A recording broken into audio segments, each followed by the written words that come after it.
Yo, what is going on, y'all? V-Rob here. Today we'll be going on, as you guys can see by the title of this video, we'll be talking about the Los Angeles Lakers Dallas Mavericks game that occurred last night on ESPN. Fam, I'm not gonna lie to you guys, I am feeling good, I'm feeling blessed, I'm feeling amazing about this dub. Obviously for the Lakers, they had a very emotional loss on Christmas Day against the Los Angeles Clippers, which I don't really want to talk about too much, but they rebounded Saturday night and picked up a really good dub in Portland against a really good Portland Trailblazer team that is currently at the 8th seed in the Western Conference. And as for the Dallas Mavericks, y'all, they're coming off a 2-game win streak, a good dub against the San Antonio Spurs, and then a really solid dub against the Golden State Warriors. Luka Doncic, his first 2 games back ever since his ankle sprain. So both these teams are fully healthy going into this game, playing well. And I'm not going to lie to you guys, I was a little nervous going into this game. If you remember the past 2 meetings for these 2 teams, they met on November 1st. The Lakers won in OT 119-110 in a really competitive, really entertaining game. Then they played just a month later on December 1st. The Mavericks won that game 114-100 in Los Angeles.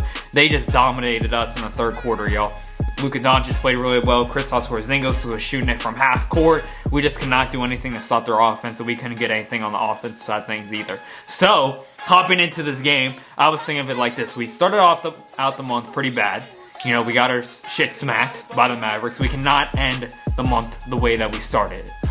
So we got to pick up a good dub. So going into this first quarter, y'all, the Mavericks offense looked really inconsistent. They could not get any type of runs going. They were missing a lot of shots, not getting a lot of open or easy looks. The Lakers were all up in their grill. They were very aggressive on the defensive end. And as for LeBron, he started out getting a lot of assists and getting other players involved. I loved how passive he was in this game because obviously his shot wasn't going down. He only shot 3 for 10 tonight, but I liked what he was doing, yo. And towards the end of the first quarter, the Mavericks lost Tim Hardaway due to a hamstring injury. He went up for a fast break dunk. Then on his way, when he was passing half court, he started to hold the hamstring, and he could barely even walk anymore, yo. So I don't know what the latest update is for his injury, but Tim Hardaway Jr. is a very pivotal piece for this Mavericks offense. He's their 3rd leading scorer. He gives you double-digit points each night. He's a really good 3-point shooter. He's a really good mid-range shooter. He's a really good offensive player to have in general for any type of basketball team in the NBA. So for them to lose him, hopefully it's nothing long-term. Hopefully it's just a little mild hamstring injury because he is a very pivotal piece for this team to keep rolling in the Western Conference. Going into the second quarter, Kentavious Caldwell-Pope and Dwight Howard played absolutely amazing off the bench. They gave them a lot of energy and a lot of productivity. Dwight Howard only missed 1 shot tonight. KCP had 19 points. LeBron kept being passive, which I really enjoyed. It got other players involved like Caruso and other players like that, Avery Bradley, JaVale McGee. And I'm not going to lie to you guys, the defense was looking really solid. Towards the end of the second quarter, though, Luka Doncic had a really tough fall going up for a floater. He was in the mix of Dwight Howard and Kyle Kuzma, and he fell on his back, and then he kind of bobbled his head back onto the floor. It looked really dangerous, you guys. I was really worried about him. You even saw the whole Lakers team centering around him to make sure that he was okay. So the Lakers, I'm not going to lie to you guys, the Lakers had a very solid second quarter, though. They went to the half leading 54-43. Their defense was looking stellar. Anthony Davis was leading the way on the defensive end. So we go into the second half, you guys, you could tell Luka is not 100% at all. He's still nursing that ankle injury that he suffered over a few weeks ago, and he is now nurturing this one head/leg injury that he suffered in the second quarter. Lakers continue to get production from the players from the wings and in transition. They look so good in transition, you guys. What is great about basketball is when you have very solid defense, it turns into really good offense. That is just a proven fact. If you get good defense, you will get points in transition, and it makes a difference all in the entire game of basketball. Lakers tonight only shot 23 threes. Their average in a game is 31. They only made 9 threes tonight, but they only shot it 23 times. They expanded the lead to 15 going into the fourth quarter. And the fourth quarter, the Mavericks continue to get a little bit of some runs here and there, but their biggest run the whole game was just a 6-0 run. Outside of that, they could not get any consistency going on both ends at the same time. It was every time the Mavericks would score, and the Lakers would respond. You look at how the Lakers finished this game, though. The Mavericks did put in their starters at the end, and it just didn't mean anything. I mean, the Mavericks did bring in their starters. Kristaps was making a couple threes, but the Lakers just shut them down and made sure they would not get back into the game. There was an 11-point game with 2 minutes to go, and they kind of waved the white flag by then. The Lakers went on to win this game 108-95. You take a look at LeBron James' performance. He only had 13 points, but he had 13 assists. He passed the 9,000 assist mark.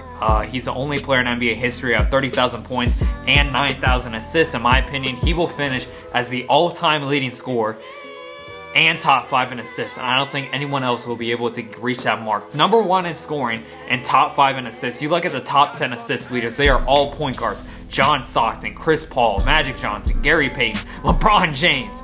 That's obviously not in order, but you guys know what I mean. Anthony Davis played really well on the defensive side, but also on the offensive side of things. He led the way with 23 points, 9 rebounds, and 4 assists. Shot 8 for 12 from the field, 7 of 9 from the free throw line. Then obviously off the bench, you had Dwight Howard and Kentavious Caldwell-Pope combining for 34 points. KCP with 19, Dwight with 15. Dwight shot 6 of 7 from the field, was really aggressive, was really energetic. I don't know if it was because Kobe was in the building, but I don't know what Dwight Howard, ate on Sunday, but it was absolutely amazing, his performance. I was talking to my dad, and I was just seeing how hyped Dwight Howard was at the beginning of the game on the bench, jumping around, getting the crowd hyped. I'm like, this dude's going to have a really good game.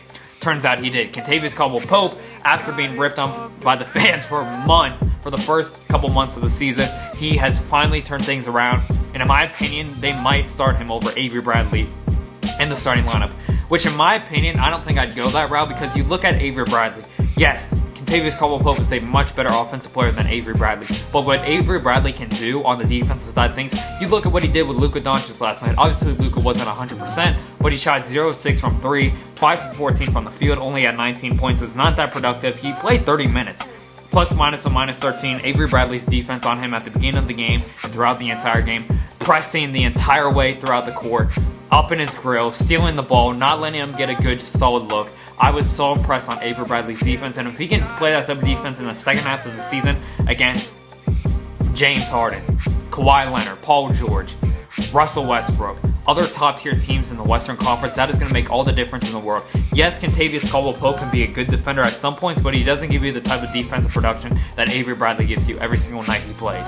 You look at the Lakers' next 4 games to start out this new year in 2020. They got the Suns, they got the Pelicans, they got the Pistons, and they got the Knicks, y'all. These 4 games right here, these first 4 games of the new year, guys, in my opinion, are very important to keep having a strong lead. And from the second and third place teams in the Western Conference, gives you a lot of insurance going into the toughest stretch of the season, you guys. The January and February schedule for the Los Angeles Lakers is very difficult. They start out their Saturday night primetime schedule on ABC from the NBA. They have games against the Rockets, the Clippers, the Celtics, the Sixers, the Bucks.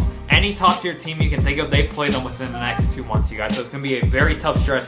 They also have another Eastern Conference road trip later this month in January. So I don't know how things are going to turn out. But these type of games where you play the Suns, the Pelicans, the Pistons, the Knicks, you've got to win these type of games. And they have as of late. You look at the 4-game losing streak that they had last week. It was against very solid teams and also on the road at points. You had the Pacers, a really solid home team that play almost tougher than any other team in the league. You have the Milwaukee Bucks, who are currently the best team in basketball right now with Giannis Antetokounmpo playing amazing.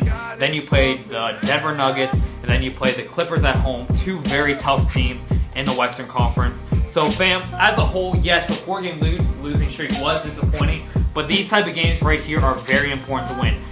Like these games against, the Mavericks at home. They are a very good team, but a beat-up team as well.